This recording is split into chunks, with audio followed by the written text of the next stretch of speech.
Hi friends, Pandian store அடுத்து என்ன நடக்க போகுதுன்றத இந்த ஒரு வீடியோவில் ஒரு குட்டி பிரமோவாக பார்க்கலாம் வாங்க. சரவணனுக்கு என்ன செய்கிறதுன்னு தெரியல, அவங்களுடைய வாழ்க்கையில் என்ன முடிவெடுக்கிறதுன்னு தெரியல. அஞ்சலி போயிட்டு பார்க்குறாங்க, அஞ்சலி கிட்டமே பேசுகிறாங்க. ப்ளீஸ்ப்பா நாங்கள் அஞ்சலி கிட்ட பேசிட்டு போயிடுறோம், ரெண்டே வார்த்தைன்னுவாங்க. அப்புறம் அஞ்சலி கிட்ட போயிட்டு தனியாக பேசிட்டு இருக்காங்க. சொல்லு சரவணா, ஃபோன் பண்ணாலே எடுக்க மாட்டேங்கிற, என்ன அஞ்சலி உனக்கு கோவம்ன்றாங்க. இல்லை சரவணா, தேவையில்லாத நம்ம பேச வேண்டாம், ஏன்னா உன்னுடைய வீட்டில் உன்னுடைய அப்பா அம்மா என்ன சொல்கிறாங்களோ அதை மட்டும் கேட்டு சரி செய்யா அப்படின்றாங்க. இனிமேல் என்கிட்ட பேசுகிற வேலை வேண்டான்றாங்க. அஞ்சலி, நான் அப்பாவை கேட்டு தான் வந்து உங்கள்கிட்ட பேசுறேன்னு சொல்லிட்டு போயிட்டு வர சொன்னாருன்றாங்க. என்ன ஆச்சுன்னே, இல்லை சரவணா தேவையில்லாமல் எதுக்கு சொல்லு, என்னால் உங்களுடைய ஃபேமிலிக்குள்ளே நிறைய விஷயம் நடக்குது, அதெல்லாம் வேண்டாம், என்னால் நீ கஷ்டப்பட வேண்டான்ற மாதிரி சொல்லிட்டு இருப்பாங்க. இங்கே பாரு அஞ்சலி, நீ தயவு செஞ்சு அப்படியெல்லாம் நினைக்காது சரியா, நீ ஏன் தேவையில்லாதால யோசிச்சுட்டு இருக்க, நான் சொல்கிறத கொஞ்சமாச்சு நீ கேளுன்றாங்க. இங்கே பாரு, நீ என்கிட்ட பேசாது சரவணா, அவ்வளோதான், வேறு ஏதாச்சும் பேச வேண்டியது இருக்கான்றாங்க. வேறு எதுவும் இல்லைன்றாங்க.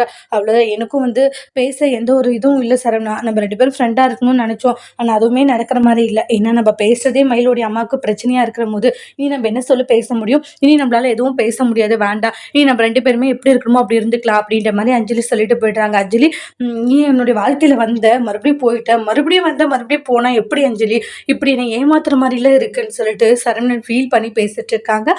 அடுத்து வரக்கூடிய பிரமோல என்ன நடக்க போகுதுன்றதை வெயிட் பண்ணி பார்க்கலாம். தேங்க்யூ.